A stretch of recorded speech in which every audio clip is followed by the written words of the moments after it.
Okay, Pastor Petty's here. We can get started. Roll call. Mayor Parsons. Present. Vice Mayor Lindberger. Here. Commissioner Laura. Here. Commissioner Vasquez. Present. Commissioner Warren. Here. We have a quorum, Your Honor. Thank you.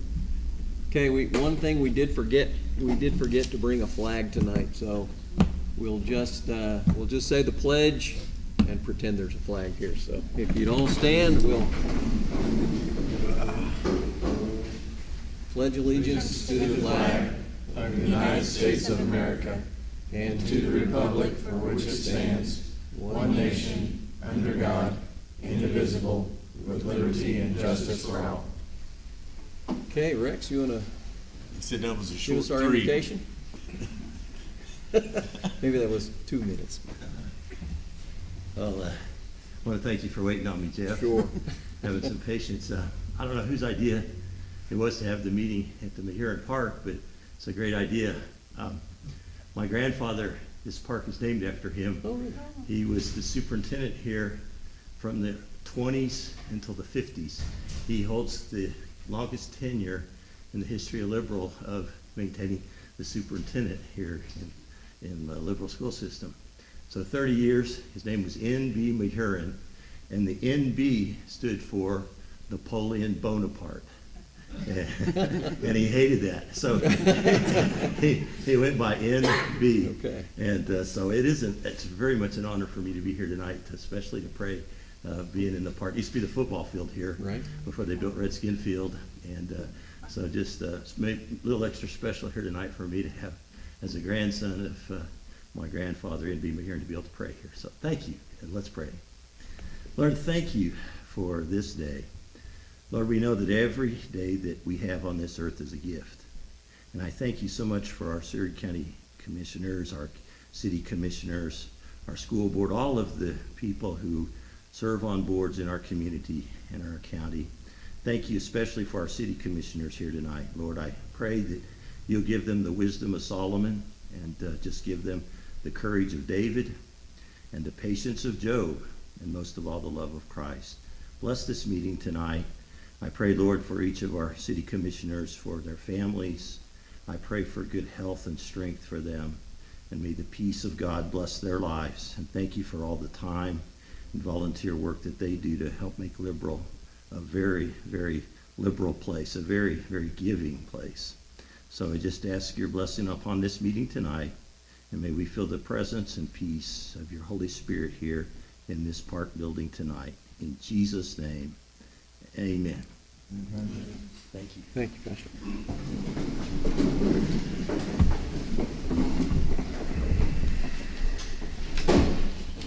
Okay, item number 1, awards, proclamations, and presentations.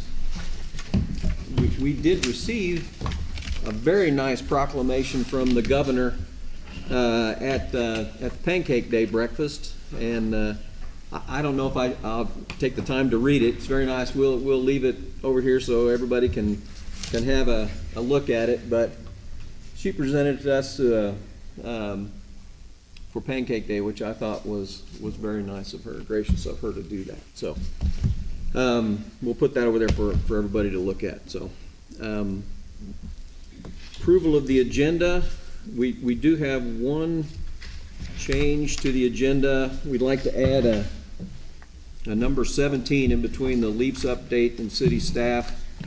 Would be the 2022 Heritage Trust Fund grant application. Karen's gonna tell us about that. So we added that to the agenda. So do we have a motion to approve the agenda? Make a motion to approve the agenda as amended. Okay, I'll second. Okay, so we have a motion from Vice Mayor and a second from Commissioner Vasquez. Yeah, any discussion? All those in favor? Okay, thank you. The minutes. We had in our packet minutes from the February 22nd regular meeting, and then from the February 24th special meeting. Mayor, on the February 24th special meeting minutes, we do need to add a signature line and a header on those minutes. Okay. Those will be as amended. Okay. We want two separate motions. It's up to you. You can just make a motion to approve. Okay, I'll make a motion that we approve the February 22nd, 2022 regular meeting minutes and the February 24th, 2022 special meeting minutes as amended. Okay, so- Second. Okay, so we have a motion from Commissioner Warren and a second from Vice Mayor Lynn-Brooker. Any discussion on those? Okay, all those in favor? Okay, thank you. I would just like to bring up on the special meeting on the 24th, we talked about some things regarding the rec center, and I just wanted, and Cal can probably answer this too, we were gonna submit an updated version of the code footprint. Do you know if that's gone in? That has been submitted, and we, on a sprinkler system, we have gotten one bid in, and another company is going to be here next week to give us a bid, so hopefully by our next meeting, I may not have it on the agenda in time, but I should have the numbers in time to amend the agenda at the meeting. Okay, all right. Items from citizens, sorry? On that, do we need to advertise for bids? And that may be for legal. Didn't we discuss that previously, that we needed to advertise? Did we not put it out for bids advertising wise? Yeah, we need to have that done. So if we could do that tomorrow. How does that get, I mean, where we advertise it? We just advertise it in the newspaper, is that? Paper. At the very least, the paper, but if you have other outlets, you can put it on your own, the city webpage, you can put it on a I Facebook think page. CJ from Earl's went out to everybody that he knows does it in this area. There's only two, yeah. That probably doesn't relieve us of that Yeah, still, requirement. just, Yeah. Run it in the Sealed paper and then you're bids, and covered. That's one of the questions. Do we want sealed bids? Do we want just quotes? do you have any bids yet? Yeah, we Next. have the one bid already. It was submitted to CJ and Matt. Is that sealed, CJ? No, no, No. No, Have you it shared wasn't. it with any city staff yet? Okay. yeah, the, fire department's seen it. I've seen it. Yeah. Building inspection. So, yeah, it's been,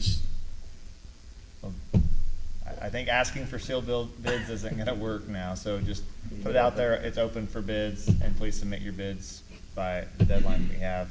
We may not be able to act on it the next meeting, unfortunately, so we can make sure we have it out there in the paper. Gary, Okay. Item number 4 is items from citizens. Do we have any citizens that would like to, your groups? Yeah. Any citizens that would like to address the commission? Okay, now, Roselle, yeah, items from groups. Sorry. Well. I'm Roselle Webb, CEO of the Liberal Chamber of Commerce, and I'm here tonight to talk about the Western Kansas delegation trip to DC that we take each year. We've missed this the last 2 years because of COVID. We completely skipped 2020, and then last year in 2021. In 2020, it was Liberals' turn to host, and we didn't do it, so in 2021, it was still Liberals' turn to host, so I had the trip. We didn't go to DC. We had a conference here in Liberal. It was very well attended. We had people from all over southwestern Kansas attend, and a lot of our legislative staff came also, and everyone seemed to get a lot out of it. So this year, it is Great Bend's turn. And the Western delegation is made up of Great Bend, Garden Dodge, Hayes, and Liberal. Each year we take turns doing the hosting. So this is Great Bend's turn to host, and they have decided we're going to DC. She had first said that they were gonna have a conference in Great Bend like we did here last year. But that got changed, so they are planning a DC trip. So I'm here to invite any of you who want to go on this trip to just let me know. But I also would like to know if the City of Liberal would be one of the sponsors for the trip, which you have done every year since we've been doing this. So usually, the sponsorship, the money spent on the reception for the legislators and on the breakfast is added, and that expense is then divided among all the sponsors from all of the 5 towns. And that amount usually ends up being $600 to $700. I think this year it's going to be less than that because last year when I did the conference, I had about $3,000 left over, and so I'm giving that to the group to be able to use it this year. So that means everyone's portion will be smaller. So I'm guessing around 500, but I really have no way of knowing. So I just want to invite you to come, and then I wanted to see if you would sponsor. The trip is May 8th through 10th.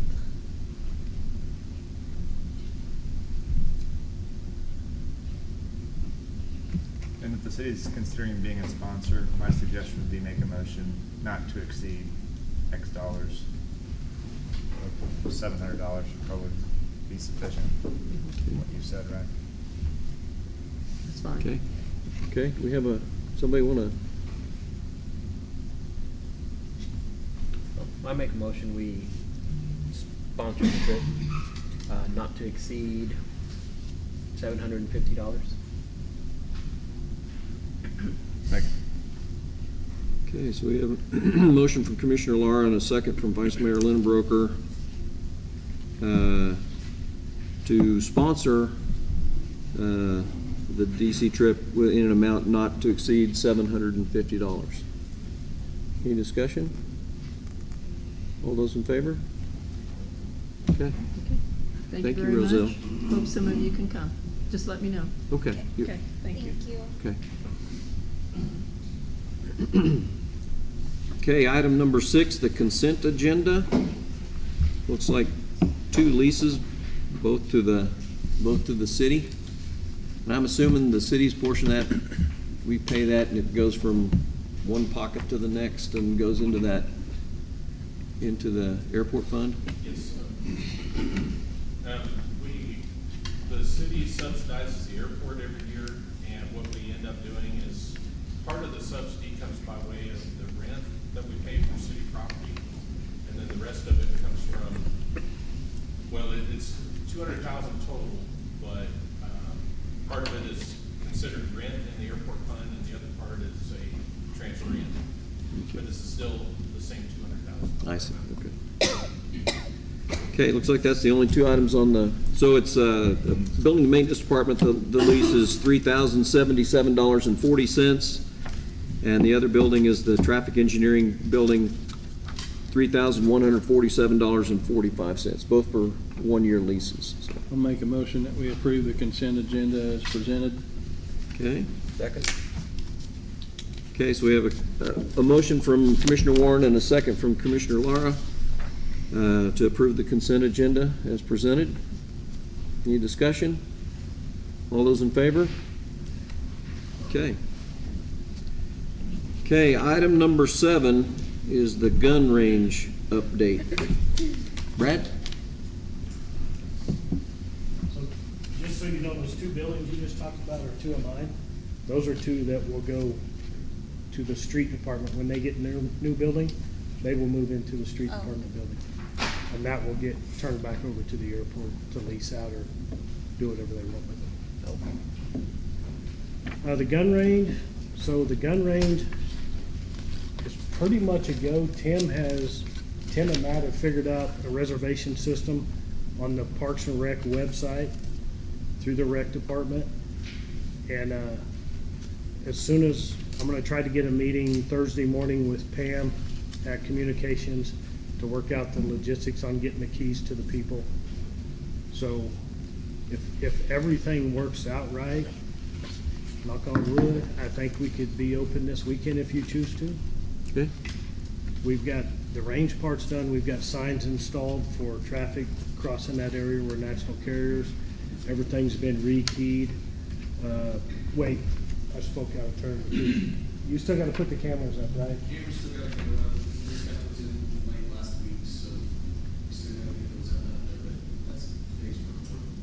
So as soon as they get the cameras up, we can, And, we will be able to open. yeah, I stopped by City Hall today and Tim showed me the reservations Yeah. form. So you go to the city's website and there's a form in is it the recreation section under, I think it's under residence, you go to residence, you go to recreation, and then it takes you to the area where you can actually reserve, facilities. And under the facilities section is where you go to reserve. right. So, and communications would be notified and there's no cost to do that. You then go to the communication center, give them a copy of your driver's license so they know who's got the key, right? And then, And then when you're done at the range, you take the key back over there. And there's no paperwork involved as far as filling out everything. When you acknowledge that you're reserving it, all the rules, everything's on there. You've acknowledged that you accept the responsibility for going to our range, instead of filling out 3 pieces of paper to get it done. Sounds good. So as soon as Tim gets the cameras up and everything, we'll make a public, put something on Facebook, on our webpage that the range is open. okay, So hopefully within the next week, okay, great. it'll be ready to go. It's on you, Tim. Saturday. Saturday. Well, yeah. I don't know how conducive the weather's gonna be to Yeah. hang cameras in the next few days, but The rest of this week will be cold, so Yeah. maybe use the weekend to put them up. Open up on Monday. And this, Or next I've had some calls from people about the gun club and stuff, and I'm like, let's baby step this forward until we, see how this works, and then that can always come into play at some other time, Right. Okay, okay? okay, do we need to take any action or anything? We just run with it? No, I don't think so. Okay, Just an update. all right, Okay. okay. I got a question for, can everybody hear okay? No? Pretty quiet. Okay, so, We're turning off the hair, okay, and also hopefully that. okay, we can huddle together. So when you come to the podium, if you wouldn't mind speaking up pretty loud so everybody can hear you would be great. So that's the reason we got out of City Hall, because nobody could hear, so we wanna do that. Okay, so item number 8 is the UTV discussion, and we'll kick this to Jose. All right, so for starters, I don't have anything new on this one. Does any commissioner have anything regarding this? Any contact from citizens? I know there's a petition out there, so at this point, I'd like to open up to anybody in the public who has a for or against on this discussion.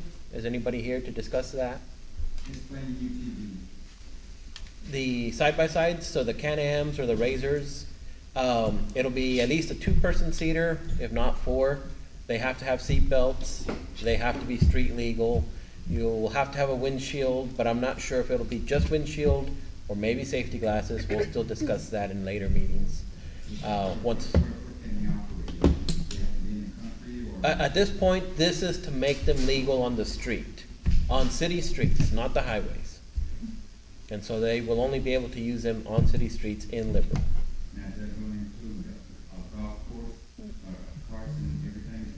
I think the golf carts are already legal on the There's streets. there's certain paths they can take, Right. right? Most direct path, but you cannot, like 15th Street, you can't ride 15, you can't ride west, you can cross. But it's the most direct path from your house to the Right. You have to get up to speed though. Yeah, you can't go under the speed limit, and most golf carts go 20. If you're going 20 on a 40, yeah, can't do that. So we'll review more specifications on that. We're hoping for more public input. But at this point, the public needs to reach out to the different commissioners to say they're for it or against it, so that when we actually bring up the ordinance, they'll know how to vote. Because I'm not sure if anybody really has a for or against. Only thing I can say is I probably won't buy one to let it sit in my garage and maybe take it out to the dunes sometimes. But if I can use it in town, I'd consider getting one, because it'd just be easier to take around. That's part of why I'm here. I paid, I don't know, we bought ours quite a few years ago, but paid a little over $4,000 in taxes because of where we live. Registered with the city or the county, however that works. When we bought it, we had payments on it, so our paperwork got sent, paid our taxes to accommodate it, and now we own a $30,000 machine that sits in the garage most of the time, that we pay taxes on here in Seward County. Right. Here in the city. They're just like any other vehicle that's out there. They can be safe, they can also be dangerous. It depends on the driver, it has nothing to do with the vehicle. Right. They have less horsepower than most vehicles going down the road, even down to the smart cars. I mean, they're a small horsepower vehicle. Now, they're not a 49 cc or less motor, but they have the proper safety equipment in them. They have roll cages in them, which makes them safer than most cars to start with. As far as the windshields go, my vote is yes on that, period, whether you're wearing glasses or not. I think glasses are kind of a private and personal thing. They gotta hang on your face. It's one of those, if you're gonna have somebody under 18 in it, I would vote for a helmet, no matter what. I think that's something that's safer that way because you don't have external airbags. But at the same time, we have several sister towns around here that already have this in place and have had for years. I think it's not necessarily an opportunity to make a lot of money, but the more people that know they can ride them around here in town, the more people that will buy them, which brings more taxes in. Make it to where you have to have a plate. You know, I'm fixing to go on a trip to Utah where we had to get plates from another state legally so that we could take our machines there and ride them, and they even allow them on the highway there. Not sure that's a good idea. But in town, I'm good with that. I don't wanna meet an 18-wheel. Right. But there's good points and bad points to them, but it's just like any other vehicle out there on the road. I don't care if it's a Mazda hot rod that's got 1,000 horsepower under the hood, and there is one of those in this town. Or if it's a brand smart car from McDonald's, it doesn't matter. It's still a vehicle. It doesn't have to be operated outside the legal limits. It's a choice on the person whether or not they want to be retarded, and then they can be dealt with accordingly. But I would strongly vote for it because it allows us to use something that we already own, that we pay taxes on here in this county, in this city, and we'll continue to do so. But we just don't get to ride it very often because we have to travel outside of here. Right. No, I completely agree. If I can, yeah. Can they not hear? You guys go up there so we can hear. To the podium, please, and announce your name. Sorry. Please, name and address for the record. Bobby Marcellus, 631 North Lincoln. Thank you. I was at North Missouri. Thank you. Thank you. Yvette Camarillo, 613 North, or, She lives over there somewhere. She knows how to get home. Kane, sorry. Here's the catch. You gotta go. Yeah, They're come, gonna make Yvette come to the. there we go. Thank you. Sorry. I agree with everything that he was saying as well. I actually own a 4-seater, but I have it in Utah where my family's at, and I've never brought it to Liberal because we can't ride it around here.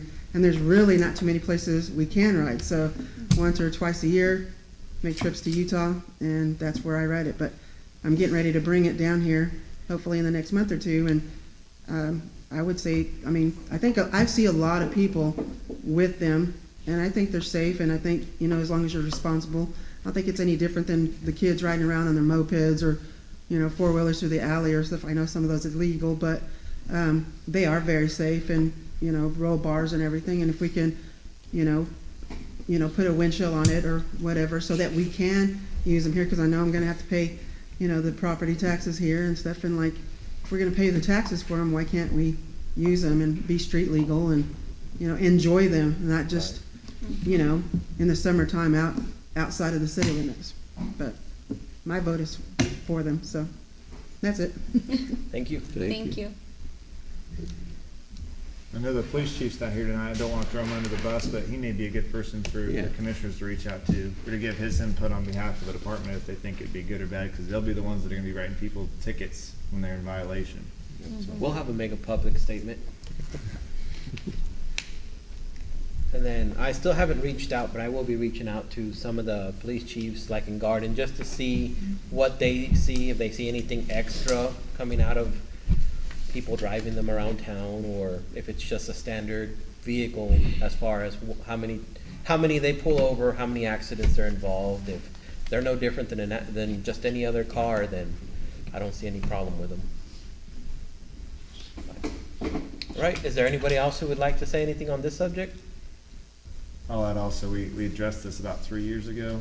Yeah. And Bridenstine and I put together a draft ordinance. So there's an ordinance that I have, when and if we get to that point, that I can send everybody and we can look at it and discuss it if it's something that there's a consensus you guys wanna go forward with, so. Okay, thank you. Yep. So I'd like to leave this discussion open for one more meeting and then maybe bring it up for a vote in April. So if anybody else wants to come in, or I guess I should talk to the camera and say anything, you're definitely invited to come by, positive or negative. We'd like to hear all feedback. Do you think we could see that ordinance you have in the next meeting as well? I can Just to email what I review it? have now to Alicia, and she can forward it on to everyone. Okay. Yes, I can see it. Yeah. Well, I guess that's all I have on this Right. one. All right, We'll thanks, just Jose. keep it open for a few more meetings. Okay, all right, thanks. And thank you, everybody, for your input. Okay, item number 9, ordinance number 4578, rezone from I-1 to C2. Darla. Good evening. Hello. It's just a simple rezone. I do have, pictures that I included that show, it's just a regular commercial building. And when the new owner was inquiring about what type of business they could put in there, that's when it was discovered it's actually an I-1. So they just want to zone it for what it's originally been utilized for, which is commercial businesses. And I asked you, I think, when we talked, it was probably last week about this, and I asked about parking, since, it's really, the storefront is very close to the highway. It is. And you said that there's parking in back to Yeah. support that retail, so. This seems pretty straightforward to me. Anybody have any questions for Darla?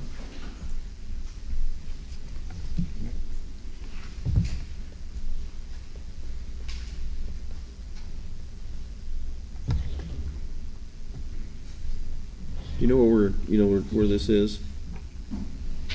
You might explain.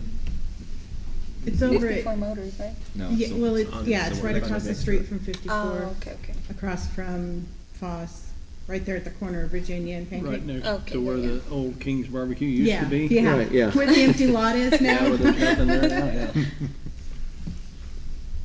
I'll make a motion that we approve ordinance number 4578, the rezone from I-1 to C2.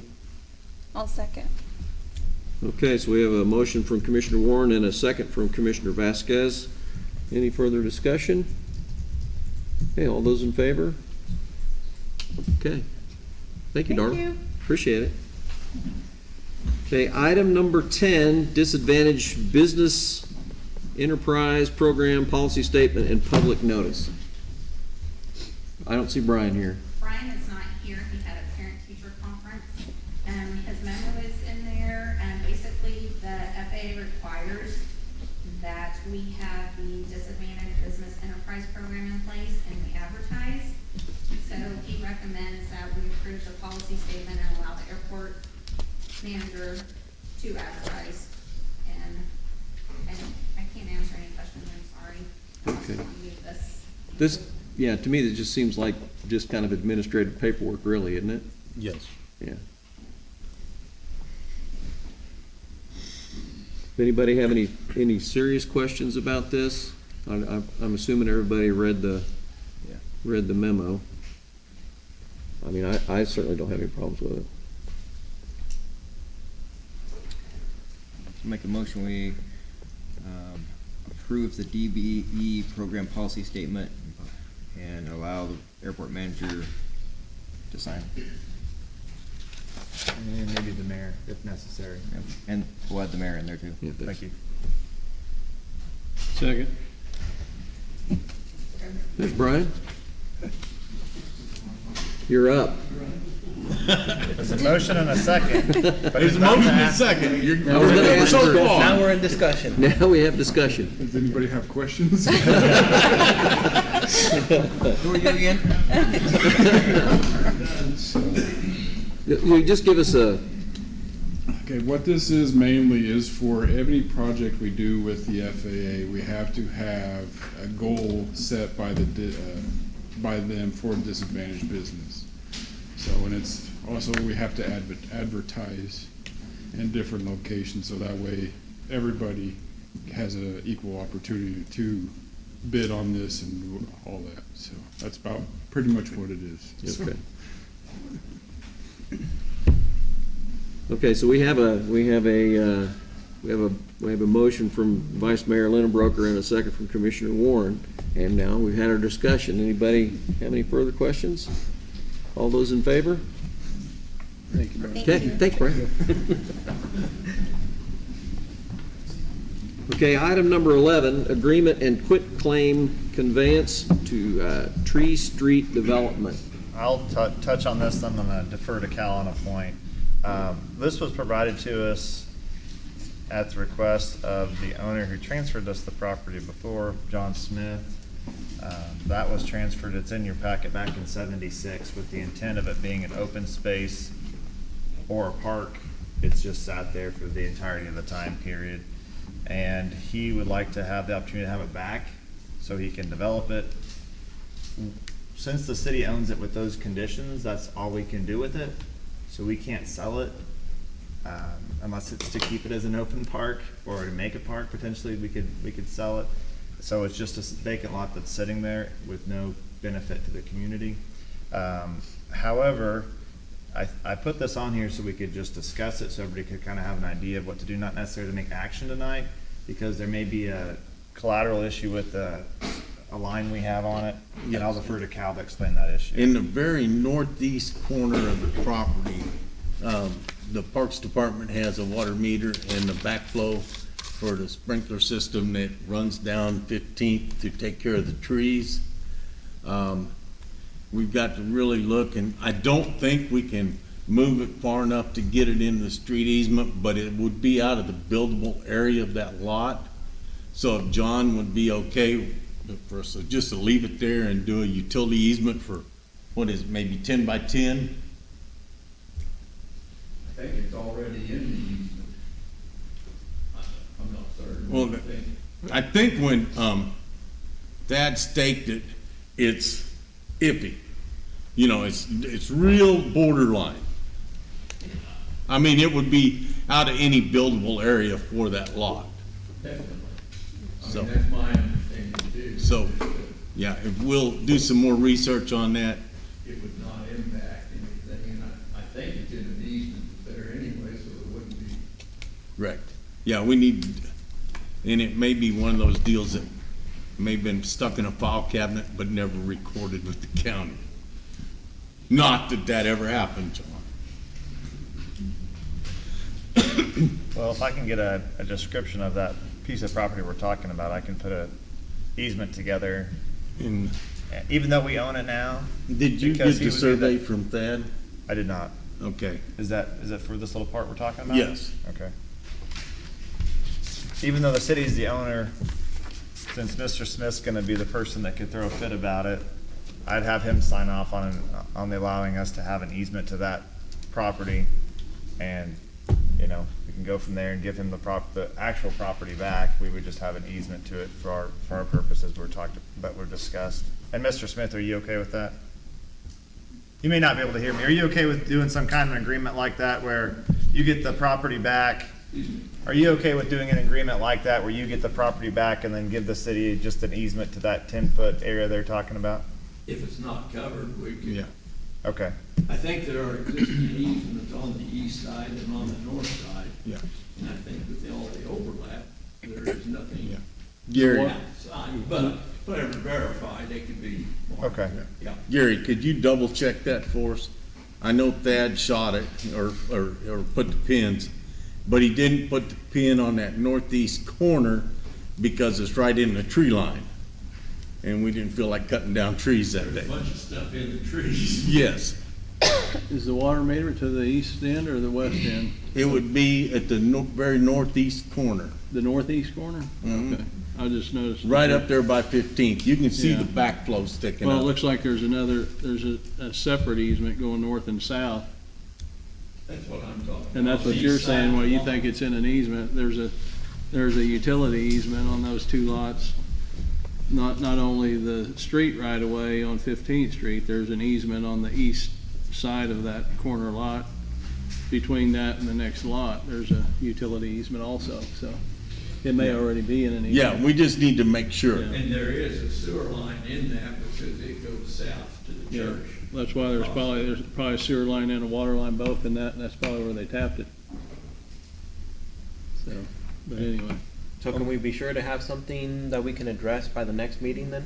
Yeah, I just put it on there for informational purposes. Gary's shaking his head yes. I remember marking that before, and if the easement isn't there, right away does go. Okay. Yeah, like I said, it's right on the fringe, you know. We'll just double check it and. Yeah. And make sure we don't need to. put Yeah, it's paperwork, easier to put it be on the safe next- than sorry. Next meeting. Yep. I'll just have Alicia, no action tonight, I'll have Alicia put it on the agenda for next time and we can take action at that point in time. Okay. Okay. John, you okay with that? We'll just basically take action on it next meeting? We'll take action on this next meeting. We should have everything wrapped up by Whatever then? you need to do. Okay, okay, all right, thanks very much. Before we move on to item number 12, I saw Mrs. Hammond.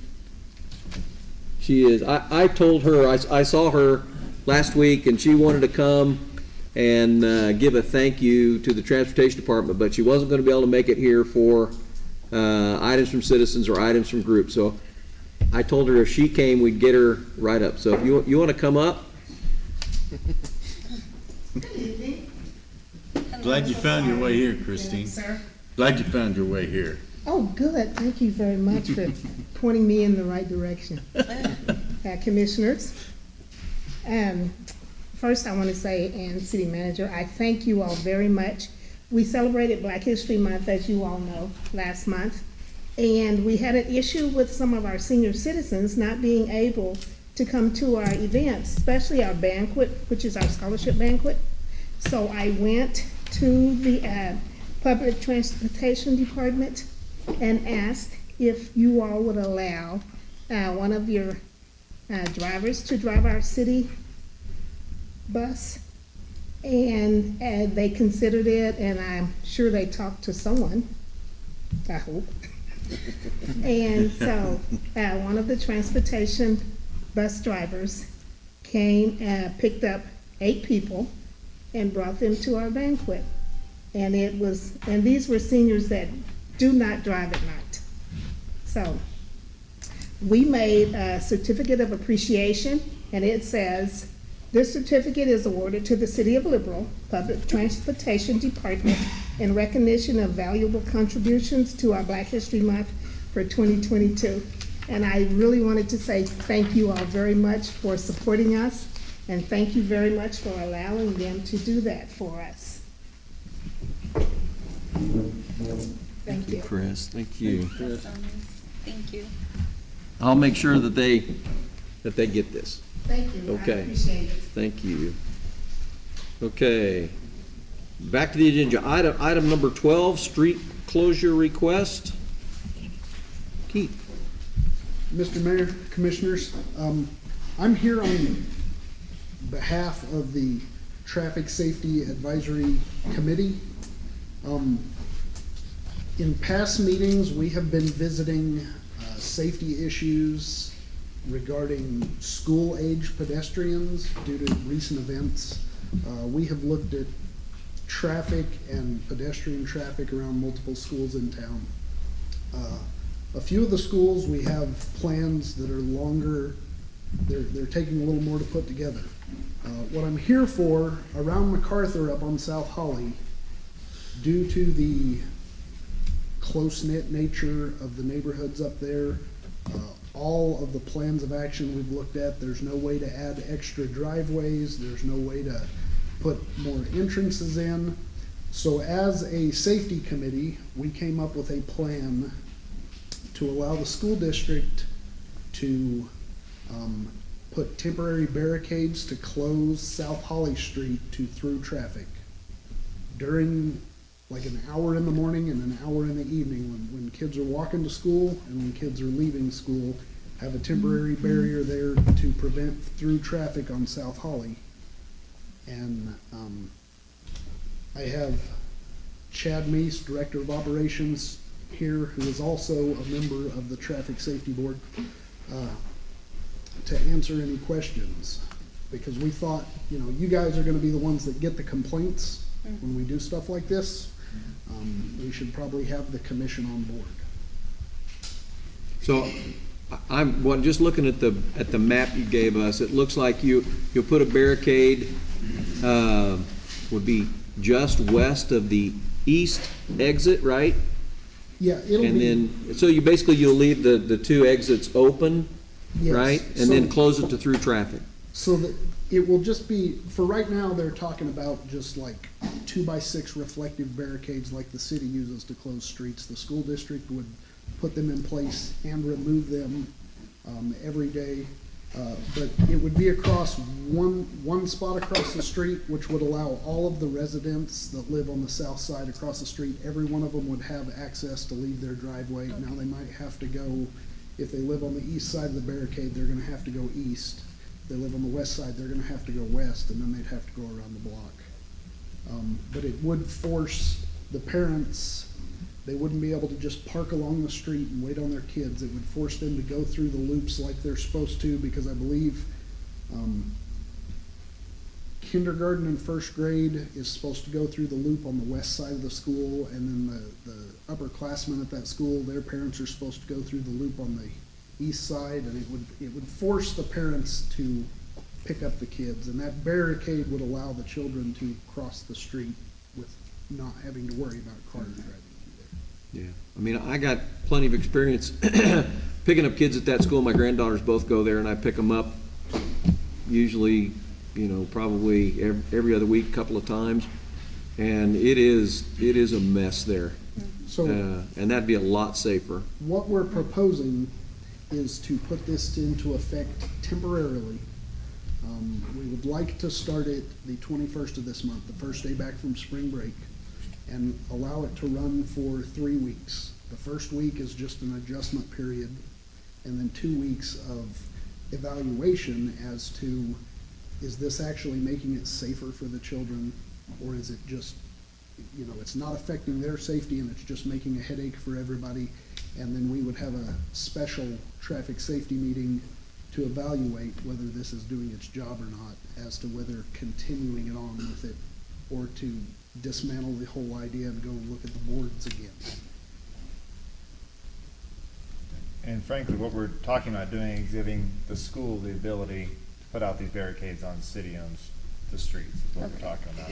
So I talked with Keith about this before, and I said it'd really be something to get at least a consensus from all of you if you're in favor of it, because we're giving them that authority to block off the street, which is a different entity, and like he said, you guys will be the ones that get the phone calls, so. Or maybe you won't get any, I don't know. I've already got one. Okay. But we did have a public meeting. Chad went and hand knocked on every door and left his card and letters on every door along that south side in the immediate neighborhood. And we did have a public meeting, and we had some of the public show up and express their concerns. The lady that showed up that seemed the unhappiest, I think she left that meeting saying, you know, it's worth a try to see if it will work, because we can't tell right now if, you know, this could be a horrible idea, but we don't know until we try it, and we don't have any other plans for this immediate school. Well, it doesn't look to me like it could be any worse for the people that live on that street than it is now. Yeah. Might actually be better for them to get in. Yeah, easier for them to get in. I would agree with that 100%. Anybody got any other questions for Keith? Okay, do we have a consensus, all those in favor of the trial period of this, temporary street, how would you call this, temporary street closure? Sure. All those in favor? Okay, And if y'all do get complaints during this, if you'd relay them to me, I would be very grateful. okay, Thank you. glad to. Thank We you. got Keith, don't run off, while we got him up there, you wanted to explain Second Street real quick, since that was just closed today. Okay, so, the road construction company came to me and they were having an issue, they have traffic routed eastbound along the north side of Second Street. And then when you got over right past Lincoln, as you were going to Kansas, they were routing the traffic into the correct lanes. Well, they need to close those lanes to tear up the road. The issue came up that routing that traffic as they're pulling up to the intersection, the traffic signal itself would not be legal because it was too far out of line with what the lane of traffic would be. So they asked me to put up a four-way stop sign in the middle of Second and Kansas intersection. We started discussing, it was deemed that they are gonna close, and they did today right after lunch, they're gonna close Second Street completely from Lincoln to Kansas Avenue. So if you're going down Second Street eastbound, you will have to go north on Lincoln. They've got detour signs that lead you up to Fourth Street and back over to Kansas. They're expecting to only have that blocked for approximately 60 days, depending from the meeting on whether they run into tunnels along those businesses and they have problems. They're gonna run into tunnels along those businesses. But then they can pour that block all in one pour, basically. It will make it get done faster, so when they open it up and they start, I believe they've changed to where now they're gonna do that whole block and then they will start down Second back to the west, paving that direction. But they've closed it due to that traffic issue of where the lane would be and where the signal would be, and it wouldn't be legal. But 60 days is what I think they said they're hoping for to have it shut. Okay, Well, I think that's a much better option than four-way stop there. yeah. Yeah, we discussed that, and then with the train situation we had, that would have been a nightmare. Yeah. Yeah. Thank you, Keith. Sorry about putting you on the spot like that, but they were supposed to give us advance warning when they closed it, and they did 30 minutes. Okay, item number 13, wastewater treatment plant. There's a part A and a part B. Okay. Really, this isn't even an action item. This is more to advise the commission, since only one of you was here when this project started 3 years ago and was approved. And what was, again, like the furniture that they had, the lab equipment was another item that we were gonna purchase. It's part of the wastewater project, it's part of the loan, but we were going to purchase it in-house. And if you look at the quotes, Jesse had quotes, and basically what he did was he kinda picked and chose who was going to sell us what equipment based on the lower price. So it's not a sole provider, but that was just to advise you that this was part of the project that was already approved.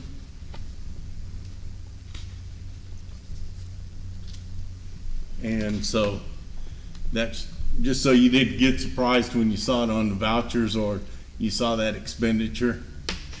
And the other item is the septic receiving station. That's basically for RVs and porta potty companies. Our previous situation was not measured. There was no way.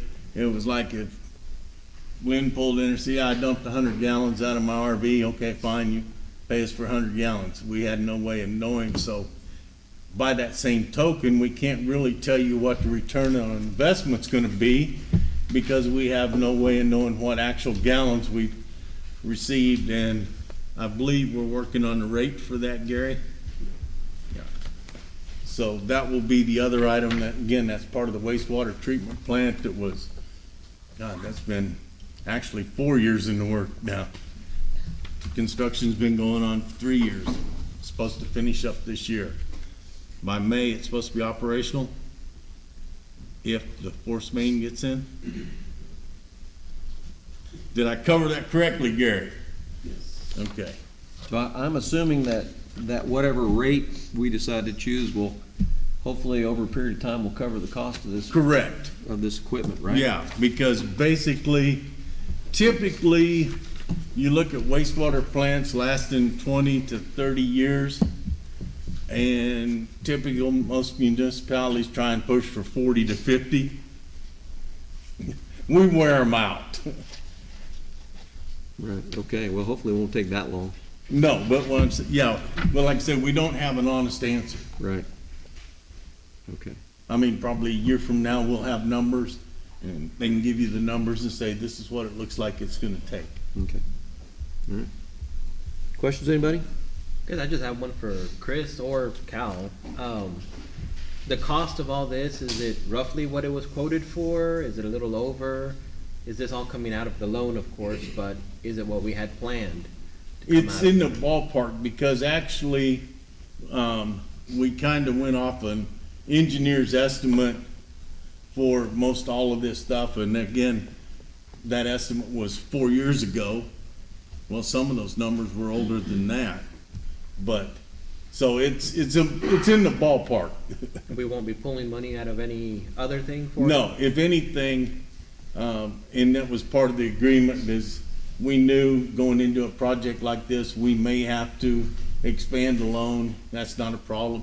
Well, I say it's not a problem. Everybody we knew by first name basis is no longer there, but usually I just call up and say, hey, William, I need more money.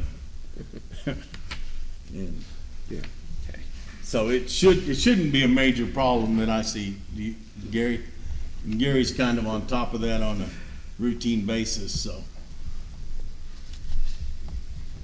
I will say, we got Jesse on as the treatment plant operator, within the last 6 months.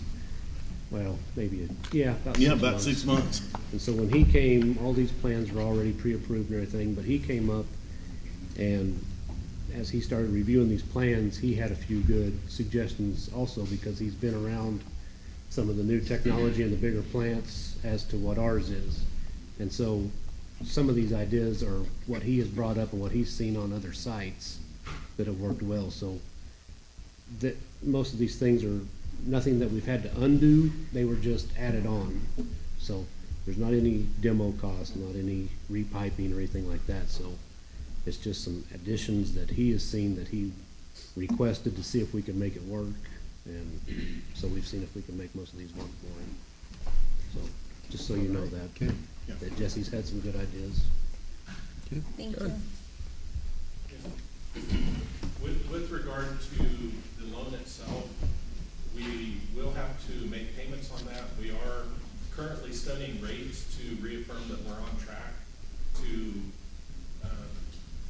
so that we don't have any surprises or anything. So, we're working to verify, and, we'll be talking with commission on the findings of that, so. Okay, thanks. Sounds good. Okay, item number 14, Can Creek name change. Excuse me? I have one question. My name is Howard. I live over here in Northeast River. I've lived over here for most of my adult life. And I'm wondering why the change. That was an easy one too, because it's got the name Creek. And under the waters of the US, when we cleaned, and it came to head when we cleaned out the on the other side over there of 83, all of a sudden it flagged, and who all got involved in it? Department of Water Resources. We're having to get all kinds of permits because we cleaned it out, because the name Creek, that was just like McCoy Lake. It's always been McCoy Lake for as long as it is now considered Cell 8. So what's the new name gonna be? That's what we're discussing. I don't have a clue. As long as we don't call it a river or creek. Yeah, I mean, you know, calling it creek is the issue because, Yeah, you know. creek is a term that's not useful, right? Right. Okay. Correct. Right. That's the only reason is Okay. so that, because technically if it stays a creek, they could come back and say, wherever we closed it in, that's gotta be an open canal because we restricted the flow. Well. So we're trying At to. one time, you know, they were making, they were enclosing that, and then you quit at 8th Street. And why was that? Ran out of money probably back then. Probably, I mean, and you allocated the other It's thing a is long one time ago. changed it in a different place, We're right? talking 40 years ago, right? Close. Oh, we'll have to be careful with that. I moved some forms around when they were doing that, and I can hardly remember doing it, but they quit on it a long time ago. But yeah, poured concrete and walls and covered it, and then they stopped. Well, what's the cost now to maintain it, you understand, to keep the weeds out and the mosquitoes out and all of these kind of things, you understand, that's, you know, really makes the area, you know, just bad, you know? From 8th Street on around through here, the Well, mosquitoes will eat you Well, up. Chewy and his crew have been working really hard trying to get that cleaned out and. I know that you try, but it grows we're too trying quick. to get us, well, the problem is every time we work on it, you let it rain again. You're wrong for that. No, I mean, but yeah, it's been a slow process. And one of the other things with any drainage, once you close in the lid, you restrict the flow. And then all of a sudden, if we were to close it all in, then we'd be backing water up more on the west side of town. So You don't think the we're flow is working good really enough? hard on trying to get the flow and improve all the drainage in the entire city. Okay. Yeah. Have you talked about, what do you say, the street where the, water flows under the street on Missouri and places like that where it's starting to fall in at?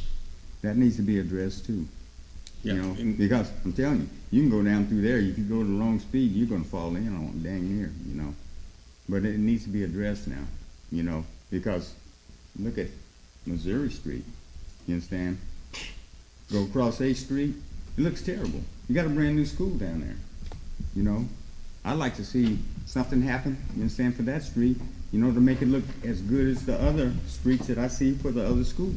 Well, the goal is, and you know, when you go down 8th Street, down there by Marcellus, Okay? you know, is to get those ditches shaped and get the grass growing in there so they can be mowed and stay nice and green. It's, again, anytime you're working with drainage ditches, you're at mercy of Mother Nature. Well, I'm not preaching and teaching, you understand, anything by any means, and you know, I just wanna, you know, just get it cleaned up. Mosquitoes are bad around here, you know, in the summertime, and they'll wear you out.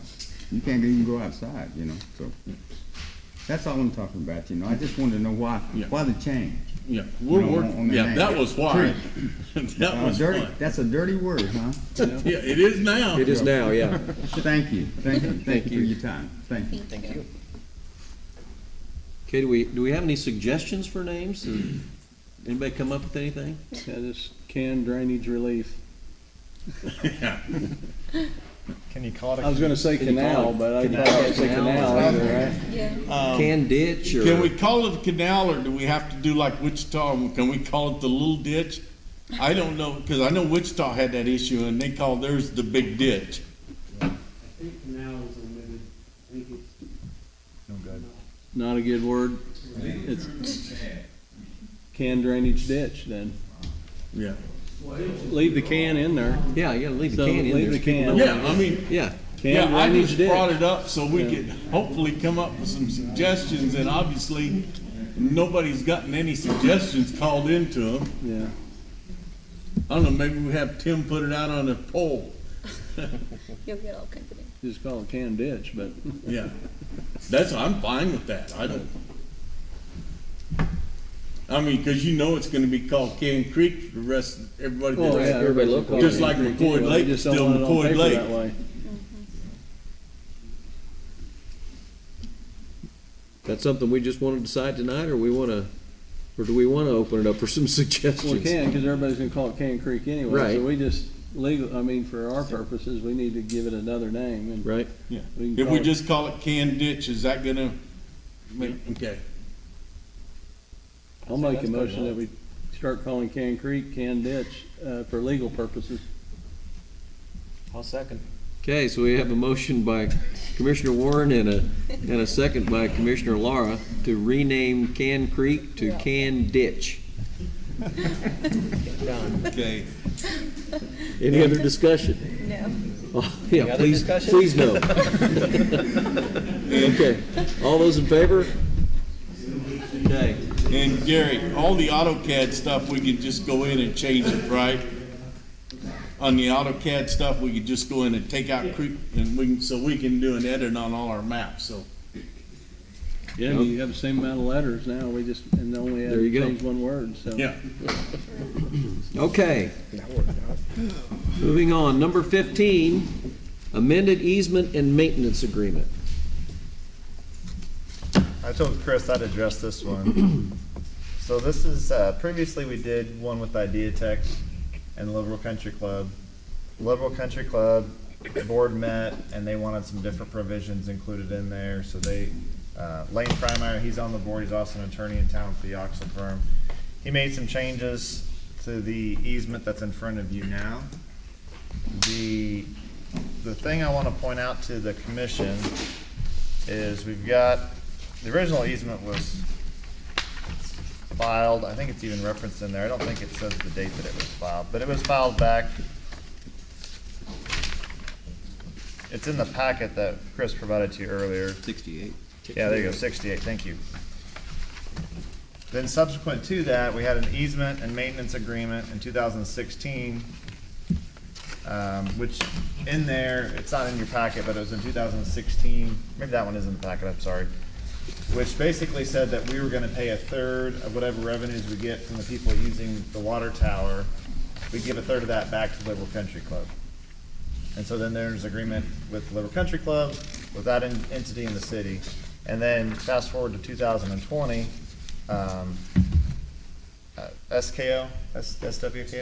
SWKO got in there in 2020, executed a similar agreement, easement and maintenance agreement where they paid the city, then we turned around and gave a third of that money back to the Liberal Country Club. And that was, we paid them when we got paid was how it was set up. And if SWKO didn't pay us, then we weren't required to pay the Liberal Country Club. The one in front of you is worded differently.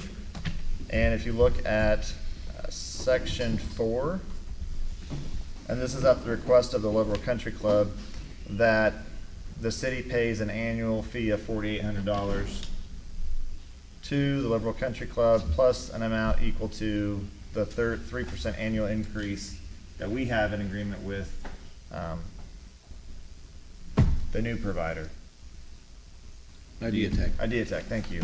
So if this gets approved, if Idea Tech doesn't pay the city's still on the hook to pay Liberal Country Club basically the 1/3 amount of $4,800. I don't think Idea Tech's not gonna pay us, but just know that that's the way that this is worded, that we will be on the hook to pay them. If you scroll up just slightly above there to the term portion of it, it says that this term is going to be in effect as long as Idea Tech is continuing to use the water tower for their purposes of telecommunication equipment being placed on there. So if it comes to the point where they're no longer using it, they're no longer paying us, then in that event, we don't pay Liberal Country Club. And I know we had some issues before with SWKO getting us payments. They ended up, I think, getting all paid up in full. But there were issues before where we were going ahead and reimbursing our portion to the Liberal Country Club, even though we didn't have the portion to start with. So that's where it's at. I just want to throw that out there to everybody so everyone was aware of how it's set up. Like I said, I don't think there's going to be any issue with Idea Tech not paying the city, but just know that if that did happen, we would still be on the hook to pay that amount. So you're telling me that we're paying them, guaranteeing them 4,800, not that we're paying them 4,800 and a third of what? Because I was reading this wording and it says annually plus an additional amount equal to 1/3 in The 3%. item 4, so are Yeah, they saying both? It's It's saying- 1/3 of it's 1/3 of the 3%. Because in the original agreement that we have with Idea Tech, there's a yearly increase of 3% of that rate. So when that yearly 3% increase comes in, they're gonna get a third of that, or 1%. Oh, a third of the increase, not a third of the whole revenue. Yes, sir. Okay. I didn't finish. I saw the annual plus and then I just stopped right there. So I see what you're saying, yeah, of the increase. Not that I mind, but why are we guaranteeing this for them? Is it just for legal purposes, or? That's what they requested. And I say they, that's the Liberal Country Club requested, that language we put in there. And if we don't go that way? So my discussion, with Country Club, sorry. That's fine. Basically, the way the Country Club's concerned was that they had no recourse towards Idea Tech for their lease, and therefore they wanted payment from the city, since the city had the ability to Recourse on them. have recourse with Idea Tech. And as Lynn had alluded to, not only SWKO, but we've had some other previous tenants that we've had some payment issues for, delays and so on. And so it's always just kind of a matter of time, but, you know, there's a lot of effort that we go to get our own rent back. And I did have a discussion. I told him, I said, well, our water customers, the main reason that and this is just Chris, this is not the city, but the main reason that we consider leasing the water tower is so that we have broadband companies that are able to provide another choice of service to our citizens, you know, which is a win for us. And in turn, we found a way to share our lease revenue with the Country Club, as, you know, we only have a governmental use easement for the water tower and the water lines that go through. And, you know, since we were making a little bit of lease revenue on it, then, you know, the Country Club would be able to share in that as a use of the government, allowing the use of the governmental easement for, I guess. Other revenues. Other purpose, Yeah. yes.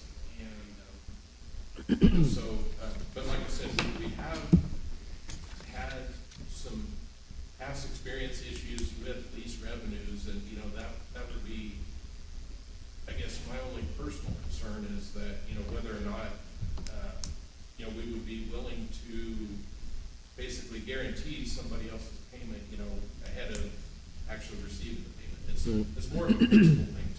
Well, I'm assuming that there's something in Idea Tech's lease to say if they don't pay us for a certain amount of time, they're done. And I would assume there's something in here that says, well, once we're done with Idea Tech, this agreement goes away too, right? That's correct. But here, I guess I have a question on that part. Let's say that happens and it takes 3 months for this to happen. We've paid them 3 months worth of this. Are they gonna give that back to us since we didn't collect? You have to talk to the board members of the Country Club that, on that request. My guess would be no. My guess would be no as well. So I guess what are our options here? Cause I'm not keen on actually doing that, guaranteeing it for them. I'm keen on making sure the city works as hard as it can to get its lease payments, and we pay them as soon as we can, but I don't like the idea of guaranteeing them those payments. Or at least, especially on here where we don't have something set up that if we don't collect those payments, they're not gonna reimburse us their guaranteed payment. As it's presented now, you can say, no, we're not gonna agree to this, and I want different language in there in order to get a consensus to approve it. Or you could do the other one, is just approve it as is. It's up to you guys, it really is.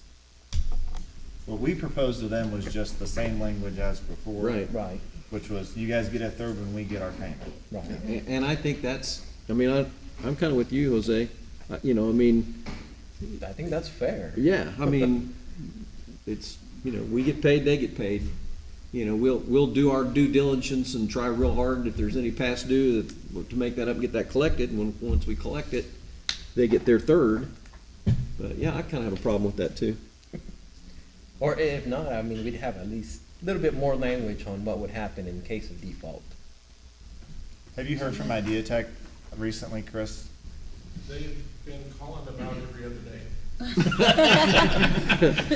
No, and basically what their situation is, the way I understand it, they have acquired SWKO's internet service and, but they have, they're wanting to get in and do some upgrades of all of the equipment and the technologies and so on. But due to, I guess, where we're currently at with it, we're not, they don't have that ability.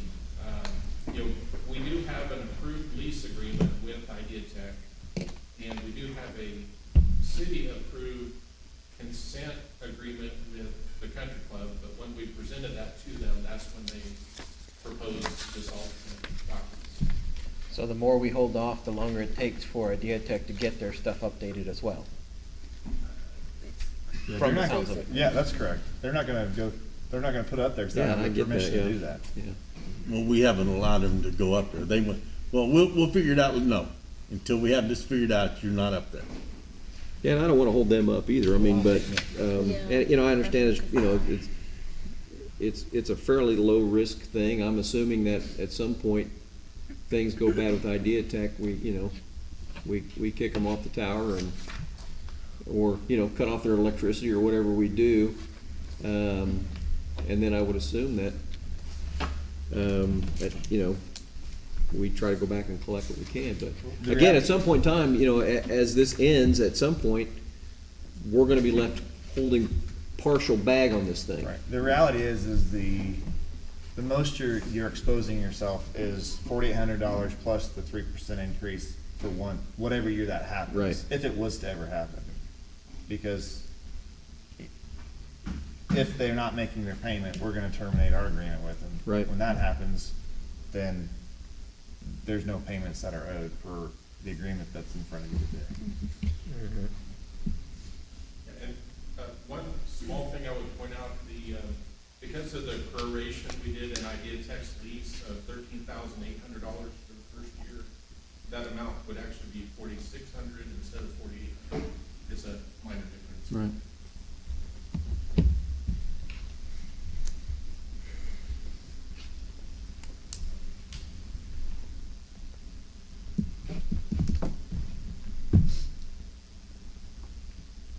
Any other questions?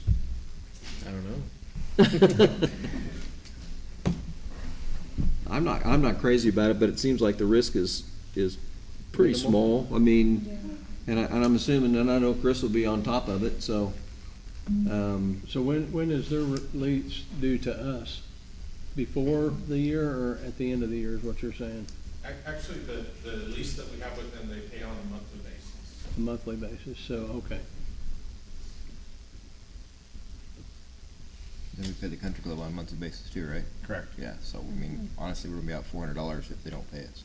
Well, we're guaranteeing no. the 4,800 though, is what We're just said, right? guaranteeing every month we don't $4,800 get paid. On a monthly basis, and then if they kick out of the one, then we're out. How long before we would, if they stop paying for whatever reason, how long does that carry on for? Do you remember? To the end of the year, right? Well, it just depends on how quickly we terminate find the out, agreement. yeah. Right. I think there is a notice provision after so long, and then they have so much longer to perform, and if not, then we consider their lease null and void, and they're finished. One of the things, again,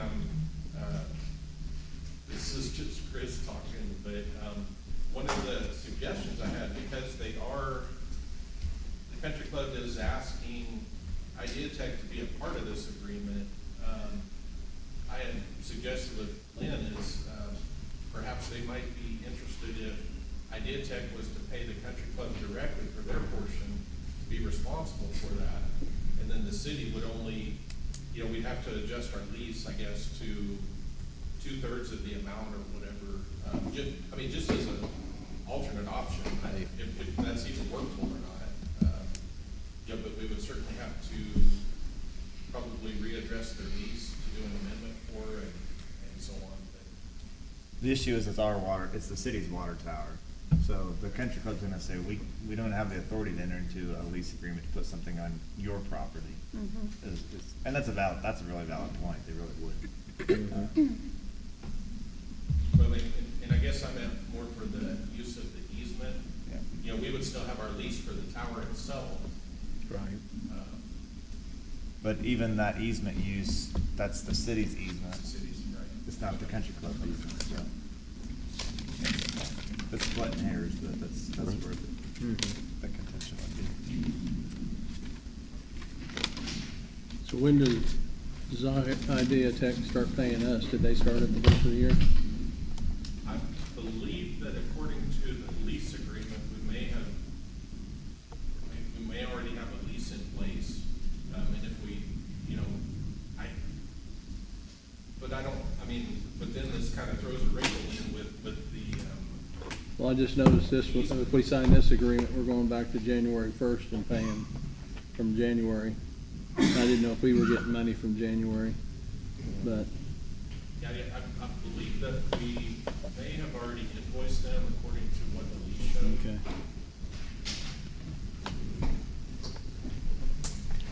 I'm not crazy about I'm not either. Is there any chance, and I know you go back and renegotiate the lease of getting and I know that this came up after the lease was negotiated, this country club thing, but, getting a $4,800 deposit from Idea Tech, just in case this goes south. And if we don't, if it ends amicably, then they get their $4,800 back. Just a one-time, like a rent deposit. You could approve this agreement tonight with the additional language of a initial deposit by Idea Tech of $4,800 if you would like. And then upon the termination, after any rents that are due, the balance of that would then be returned back to Idea Tech. You can make a motion like that and approve it, so that way I could just change that language. We could get your signature on it tomorrow or what, Okay. tomorrow, and then they can send it on to the country club and to Idea Tech. And if Idea Tech says we don't wanna do that, then they're gonna wait another 2 weeks before we address it. Right. I don't know, seems to be worth a try, and then that takes all the risk out of it altogether. Right. And they get their money back if they meet their agreement, so. And the country club shouldn't have any objection to that language at all, 'cause it's Well, it doesn't completely not affect them at all. involving them. Yeah. Well, Idea Tech probably shouldn't have it. I mean, the $4,800 shouldn't be a big deal to them either. Well, no, they're gonna get it back. Yeah. That's true. So is there a motion to approve with that a motion to approve the amended easement and maintenance agreement with Idea Tech? I'll make a motion that we approve that agreement with Idea, with the country club, with the modifications you've suggested. for Idea. Is that sufficient? That's fine, I bet Alicia wrote that all down. I could not hear the whole motion because there was noise, but I will go back and listen to it and get it correctly. Okay, we got a motion, we have a second? I'll leave it to our two silent commissioners to see if they want to second that. I'll second it. Okay, so we have a motion from Commissioner Warren and a second from Commissioner Vasquez, with however you're gonna word that, Alicia. So we'll get a deposit from them, we'll ask for a deposit. As, Lynn said, we could approve this with additional language of adding an initial deposit of $4,800. So is that? That's sufficient. I'll fix it. Okay, But that's what I all right. have right now. Okay, any discussion on that? All those in favor? Okay, opposed? Okay, 4-1, our first dissent of the evening. Okay. All right, item number 16, LEAPS update. I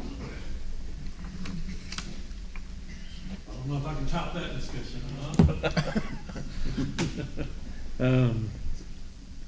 The LEAPS program is the search for the next city manager. It's been going according to plan. As a matter of fact, the news today is we will meet Friday, this Friday, as many that can, at 9 o'clock in the morning. We will have a screen in the conference room. This will all be Zoom or Google or whatever we're going to use. There's a little discrepancy right now which way we're going to go with that. But anyway, you can do it from your office, your home, as long as you have a computer. We'll get the login information on the email, send it out. If you want to come to the city hall, we'll have it in the conference room. Other than that, we'll get you the numbers you need and get hooked up and see if we can get everybody on board about 9 o'clock. She said it's going to be emceed by the lady from the league, and she's going to go over the candidates that they have went through the questionnaire and have a rating, if you will, and there'll be discussion.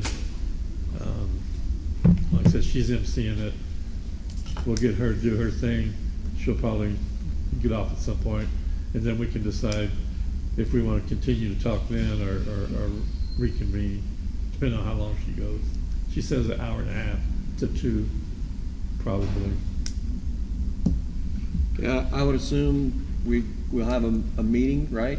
Call a meeting and then we'll go immediately into executive session, right? That's why I'm furrowing my brow. Uh-oh. Because if we have a majority of the commission there, or 3 of you there, coma applies, we have to give notice to everybody, which also means we need to give them a copy of all of those Zoom login information. And then once the meeting starts, someone would then have to make a motion to go into executive session to discuss non-elected personnel matters for so long, including the named individuals. And then we're gonna have to have someone in charge of the Zoom call to kick off everyone else who's not there. But you're gonna have a login information that's gonna be out there to everybody to have to log in. So can everybody make it there and let's be there in person and not have that problem? Have an open meeting started at City Hall, and then can we motion to go into executive session in the conference room, and then that way the public, because City Hall will be open, if the public wants to stay and wait those 1.5 hours, they can just sit there and wait, and you guys will meet in the back in executive session. And You're not have you'll have a Zoom, but not open to anyone that's not in the conference room. I mean, it's easier if 4 of us show up at City Hall, right? It's a lot easier if we just have it I at mean, City who's Hall. at 9 o'clock Friday morning, And then, and just how many of us are gonna be there Friday morning at 9 and just do it from City Hall? Who can do that? I can do that. I was gonna do Zoom, but you'll have to tell me approximately how long it'll last, because I'll have to request that time off. Well, they said an hour and a half to 2 hours, right? Well, you Bruce? only needed 4, and you got 4. You know, we had, you both said, and me and Jose said. well, you're not gonna take any action. Right. I was talking about coma being an issue if we have 3 or more. So we're gonna have at least 3 there, so it's an issue, so we gotta make sure it's available for everybody. So Well, if there's we only 2 people are gonna make it, I'd say, well, let's just. Okay, if we're Yeah. gonna have it in the conference room and she cannot physically attend, she could actually do a dial-in to the phone in there, correct, Tim? Or could I do it through Zoom? Yeah. Yeah, Well- but I could submit. you're saying we have to start The in, Zoom is the problem for outside. We can only have one Zoom going on during the executive Oh. session, correct? No, I don't think that's right either. Because who's to say she doesn't have someone in her office, and that's the problem that has come up. I'm not saying you would, but we've attended classes, so it's one of those, how do you know where you're at is secure and no one else is listening, or you're not recording it another way? And we're not saying you guys would, but these are questions that come up, Yeah. so. We can adjust the time too. She's available all day Friday. With City Hall was open, we thought we would get it done and closed for some reason. Because it has to be open. Is for she the gonna public call in or is she gonna Zoom in? She's gonna Zoom in. It's still the same issue then, no? Because somebody who's calling in, we have the same problem. Not if it's in one room, if it's in a conference room, you guys are in there, we take minutes, know who's in there, you guys call the executive session and who goes in there. Commissioner So Waller, no one else the can reason call. it's not an issue is because you're having an in-person meeting, Mhm. allowing someone to attend via Zoom, but you're starting it out in person. So if we do that, and we start it in person, and then you make a motion to go into executive session to discuss non-elected personnel matters to include these individuals, including allowing whoever Me, Brad, and yourself. from the, no, I'm talking about the league person, Oh, via Zoom, and Commissioner Vasquez via Zoom, we may be able to get around it. Alicia stated that you're still gonna have that potential issue where we don't know how secure that is on her end, and it's different than just saying, we're gonna have it so you can have a public hearing via Zoom or in person, because if that's the case, then we have to give everybody the Zoom information. That's kind of a little. Yeah, I mean, Yeah. I'm available in the afternoon. I just have a candidate in the morning. I can't be there in the morning physically. it's up to you guys. I mean, Nikki, the lady, is flexible all day for about a 2-hour meeting. I'm available all day. Yeah, I mean. City Hall's closed down It in the doesn't matter what afternoon, time it right? is to me, I'm just At gonna 11:30, I think they close. Mhm. block that, well. I'm Yeah, I not think gonna- Brad's got Just make key. sure my guys are busy Well, those yeah, 2 the hours. issue isn't that it's Yeah. I'll be closed. fine The Friday. issue is It's we gonna be have to cold keep it anyway. open. We have to keep it open so that we can take action. Yeah. You wanna move it, can you move it?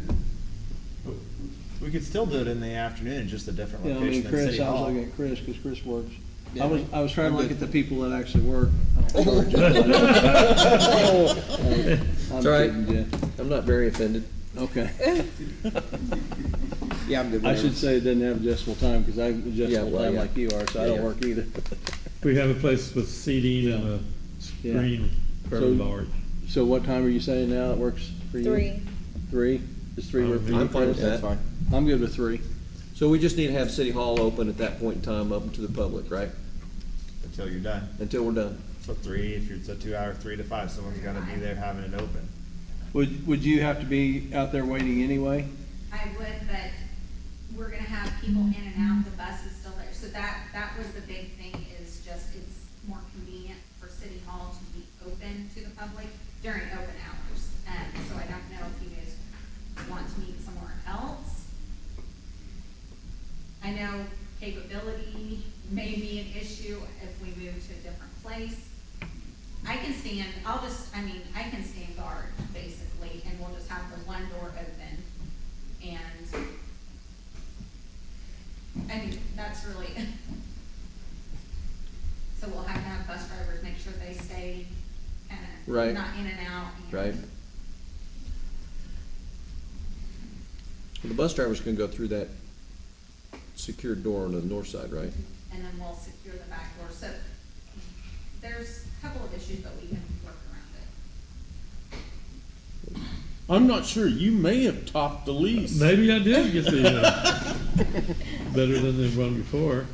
So are we thinking 3 o'clock then at City Hall? It's fine Is with me. what we're looking for? Is that reasonable? Yes. Sorry. There's gotta be one of us that's. I kinda like it better than. Yeah. At least we don't have to bring coffee or donuts at 3. I mean, I just thought, said we're done at 3 on Fridays. There you go. Your boys will be happy. We good? Yes. Okay. Thank you, Bruce. Okay, so our added item, number 17, 2022 Heritage Trust Fund Grant Application. Karen. Good evening, Mayor and Commissioners. This was information I received Friday afternoon. We were awarded the Kansas State Historical Society grant for the Greer House in the amount of $90,000.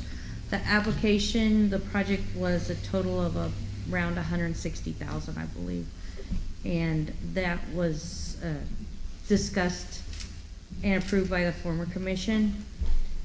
So we have set aside funds, or Chris knows about it anyways.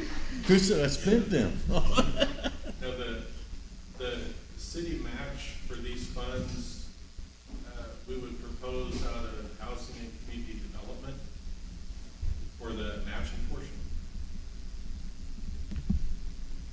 And how much is that match? It would be 70, yes. Well, they require 25%, but the project was actually gonna be more. And the most we could get on the grant was 90,000. And that's for repair at the Greer House, and repair of the roof and cleaning and painting of the interior and exterior. And I do wanna thank, Lydia Hook Gray and Julie Parsons, because they had the information that I needed to get the estimates to put the grant together, and it kind of started with them, you know, looking at the Greer House, and we need to get it repaired because of being able to rent it, lease it again. How many bids were done for the roof? We just got an estimate, we haven't bid the roof yet, so this is just to accept the grant award. No. So are we looking to match and not exceed 70? Is it what you're asking for? Because if the project comes out less, are we gonna give all of it to that, or are we gonna stay underneath it? I think we would do the bid process and then look at what the match would have to be at that point. I think usually when we spend the money is when we come back to you after the bid. Is that, To a not to exceed amount? well, I think what I'm saying is tonight, I think we just need to accept the grant or not accept the I see, grant. okay. And then discuss And then our the match? bid would be a further step, because I think we come back to you to expend the funds after we get the bid. Because say if it would come back 300,000 on this grant, we do have the ability to say, hey, we can't match the 210, and we can Exactly. return the Yeah, 90. yeah, we can't We do really- have a bailout on grants. We can't really say an amount until we have the actual bids.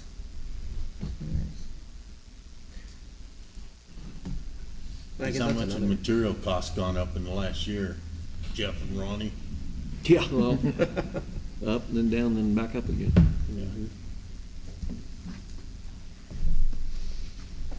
Looking for a motion? Yes. Make a motion, we accept the grant for $90,000 of the 2022 Heritage Trust Fund. I'll second. Okay, we have a motion from Vice Mayor Lindbroker and a second from Commissioner Vasquez to accept the 2022 Heritage Trust Fund grant in the amount of $90,000. Any discussion? All those in favor? Okay. Thank you. Thank you, Karen. Item number 18, city staff. Anybody have anything? Bradley?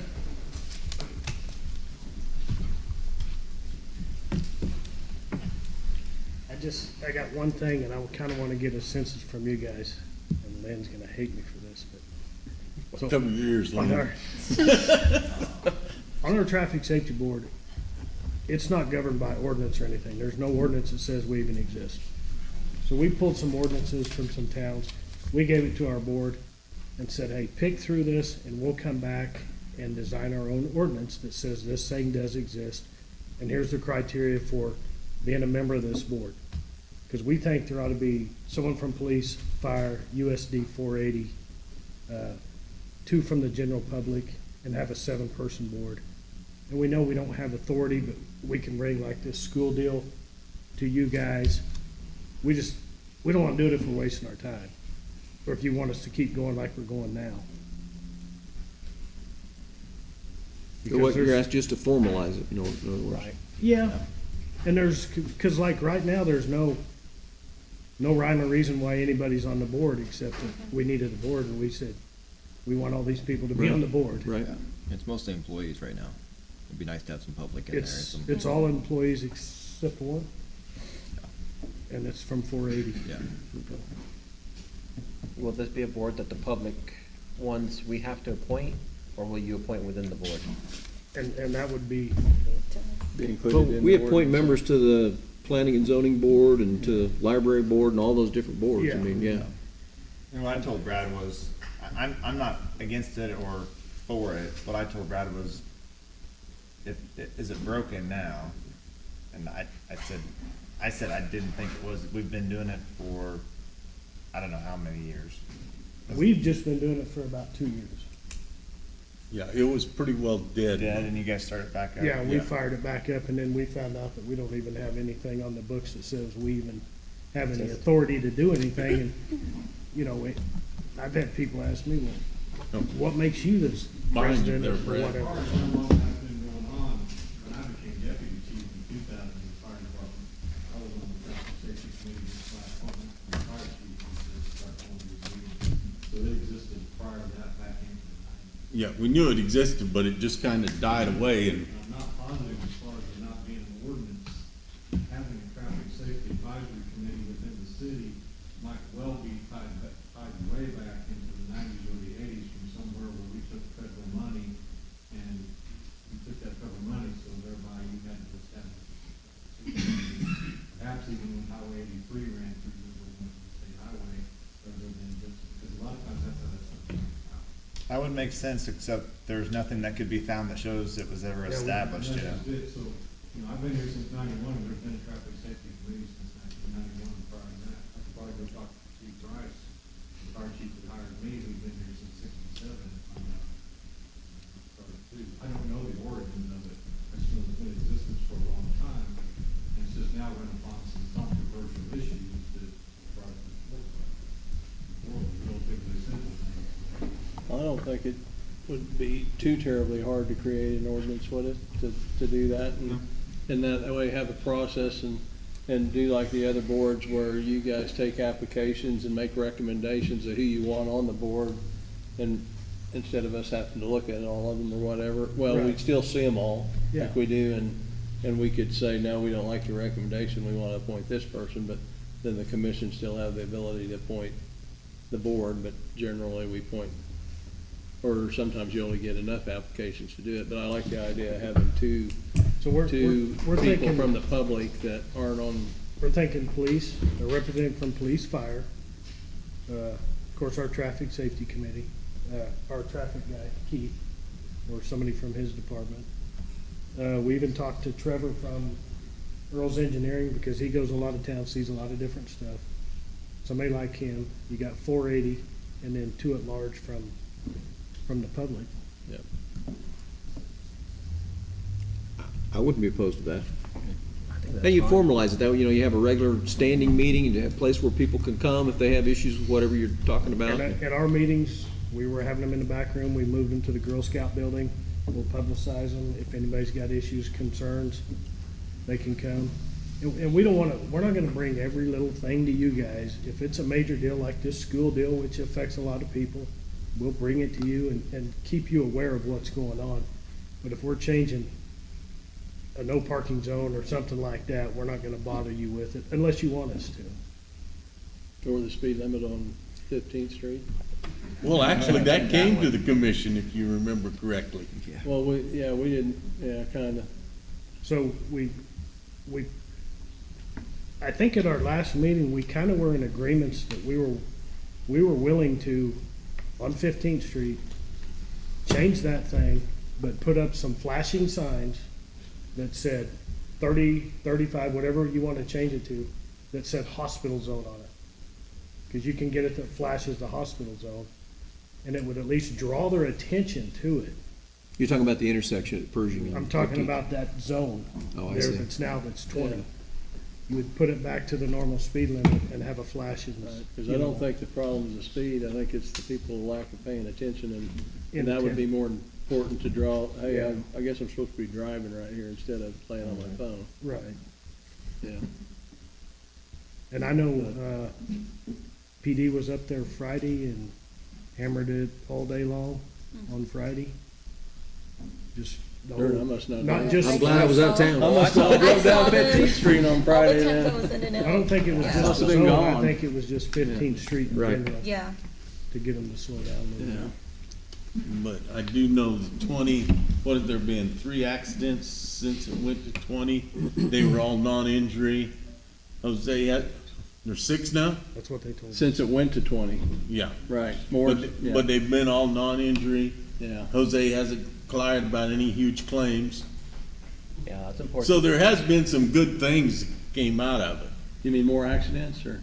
No, I mean, no, he Less just dangerous wants accidents. non-claims. Less dangerous accidents, it's just more of them. Yeah. I don't know if that's a good thing. Yeah, no, I'm saying. Yeah. But the non-injury thing is a good thing. Yeah, If we're gonna have them, they Yeah. need to be at least non-injury. yeah. Well, yeah, but it doesn't matter what you do, you're gonna have somebody do something I mean, Yeah. the bad ones happen because somebody's not paying attention. Oh, yeah. Or somebody makes them, yeah, it's not, hasn't had anything to do with On speed limit, that one, probably. Where the speed limit can come in, and again, I'm against dropping the speed limit, but where it does come in is, when you're pulling out of there during sunset. Yeah. You cannot see what's coming Oh, down it's- the west, yeah. from the west, Yeah.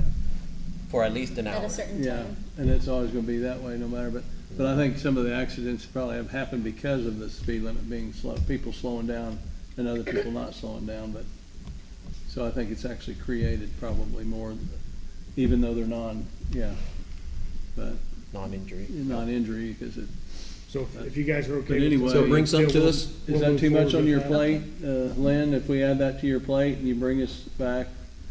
Well, I've already spoken with him and Keith about it briefly, and they've already been looking at other people's ordinances So- to put something together, so. But we need to bring us an ordinance and that's okay it then, right? Yeah. Okay. Yep. Okay, so you'll just steal what's. Brad's wanting to get it done, so I think I Bring it to us. told him to get me something. Yeah, okay. I bet he will.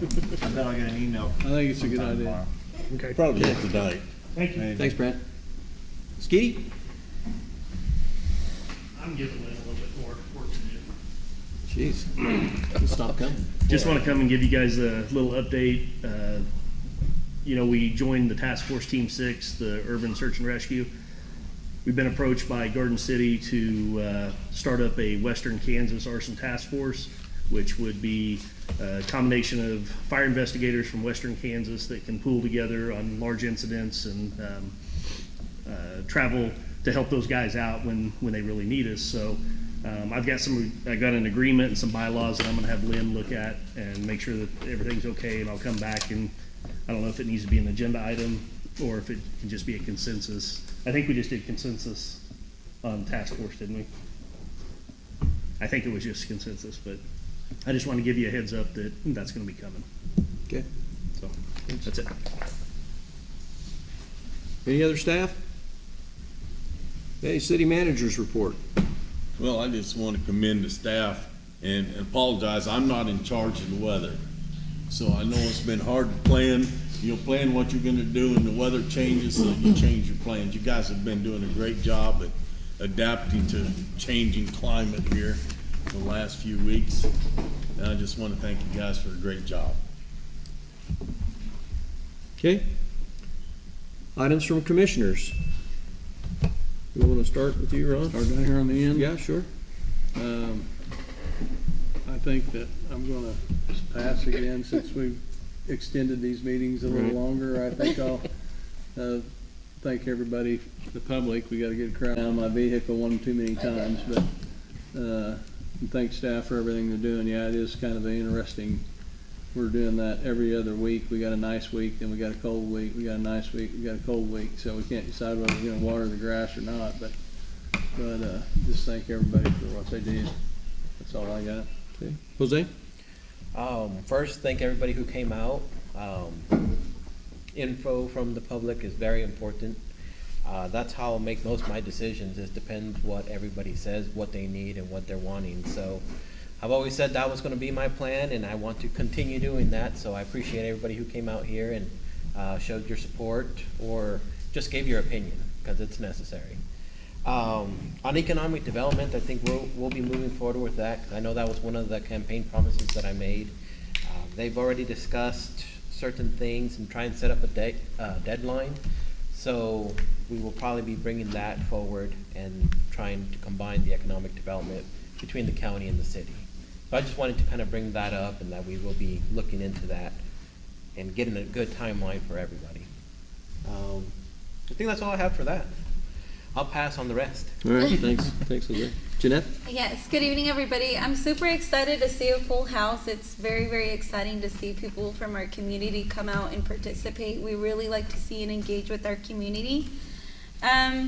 Something very exciting and something that I also spoke about my campaign is really just helping small business owners.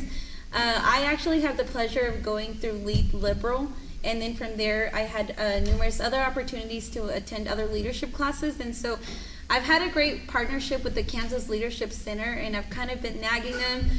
They gave me scholarships to give out to people in the community to go to Wichita, but I've actually talked to them that it's not so easy for us to take off work and go all the way out to East Kansas. And so I'm very excited. We're actually going to be bringing classes for business owners or people who are interested in starting their own business. I don't have dates just yet, but those classes will be in English and in Spanish. We're barely in the initial phase. We are barely just having conversations, but that's something that they have committed, that they are willing to come out to Liberal. So that's something that I'm very looking forward to. And then something else is I've actually been asked to speak at numerous conferences. I always like to put Liberal on the map, so I never say no. So I will be speaking at a conference, Women for Kansas in Wichita, and they have representatives from Kansas City, Wichita. Governor Kelly will be speaking as well. And so I'm very excited that I will be one of the panelists and presenters as well. That's going to take place in June. But really my goal is just to put, Liberal out on the map and just talk to our whole state about all of the awesome things that are happening out here in our corner of the state. That's it. Okay, thanks, Janelle. Are you sure? For today. For today, all right. I'd actually like to thank all the staff for all the work they did for Pancake Day. I think Pancake Day was a success again this year. The weather was nice for once. Yeah, it made running a little easier. So that was actually a really good event. Had a good turnout. From what I seen, had a good turnout everywhere I went. So other than that, prepare for the snow coming up. Roughly, no big deal. I also want to thank everybody for coming out. I don't know how everybody feels about the sound in here. That was the idea of getting out of City Hall, so that everybody could hear what's going on. So, email me or let me know tonight whether you thought it was good enough, so that and if this doesn't work, then we'll try and find another place that works better for everybody so they can hear. So let me know what you think. Pancake Day was awesome this year. It was a great turnout for everybody, and I think that board for all the hard work they do, and it was another great event.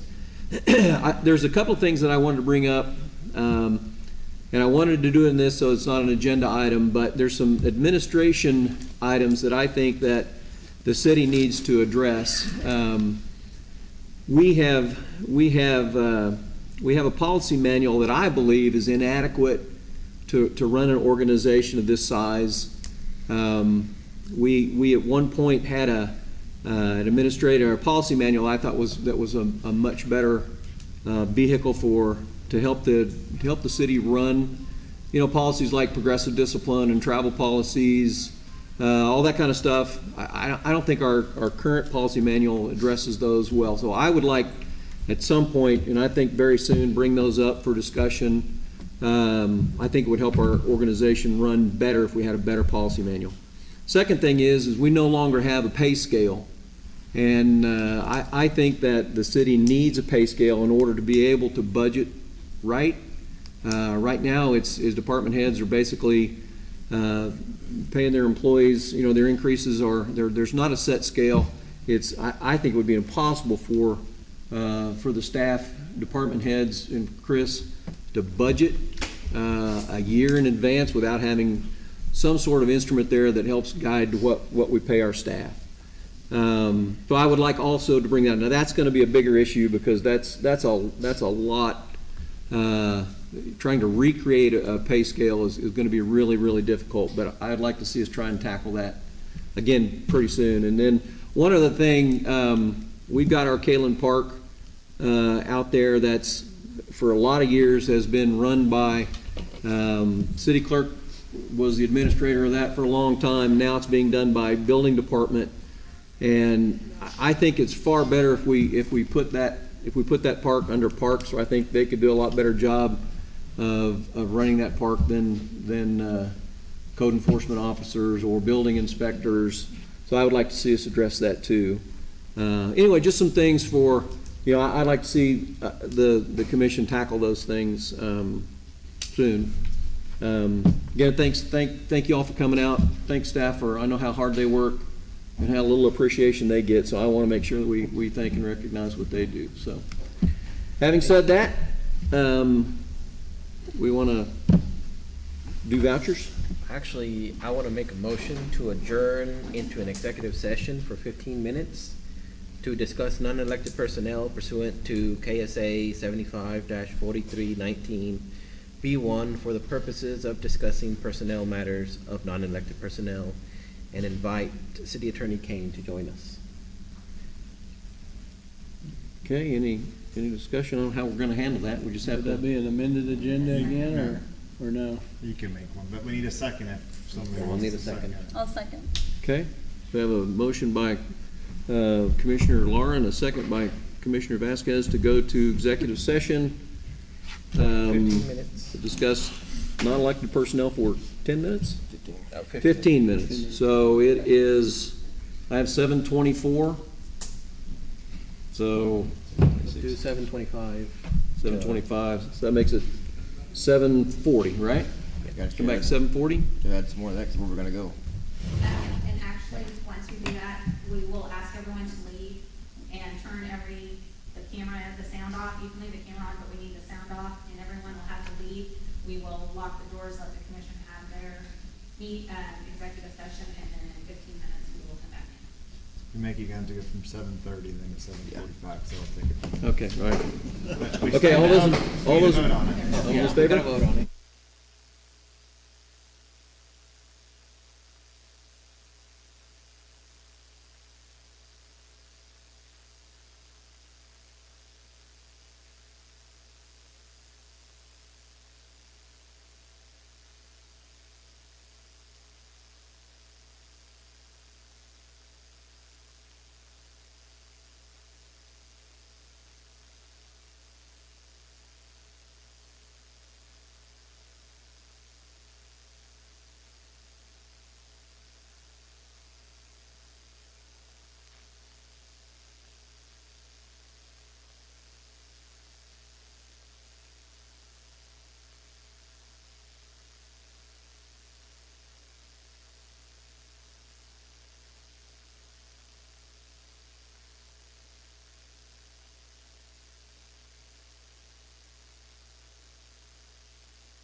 I don't think we're done discussing, so.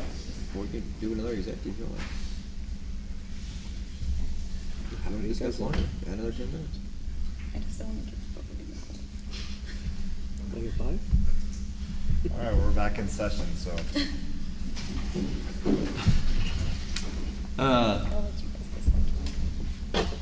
Well, I don't think we're done discussing what we were gonna do, so, I hate to say this, but we'd like to go back in executive session for. I'll make a motion to extend for 5 minutes. 5 minutes? 5 minutes. Oh, 10? That's, as long as that last one was, that's good. Get their cars are heated, let's get them out there real quick. Okay, so it's, Okay, hold on. Who made the motion? I'm sorry, Commissioner, okay. second? I'll second. All in favor? 10? 10 minutes. Sorry, y'all.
All right. So, sorry to make you all stand outside and freeze. We're gonna take no action as a result of our executive session. So we'd like to move on to the last item, which is vouchers.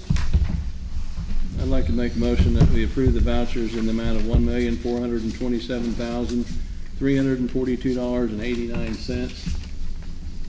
Okay, we have a motion from Commissioner Warren and a second from Vice Mayor Lindenbroker. Any discussion?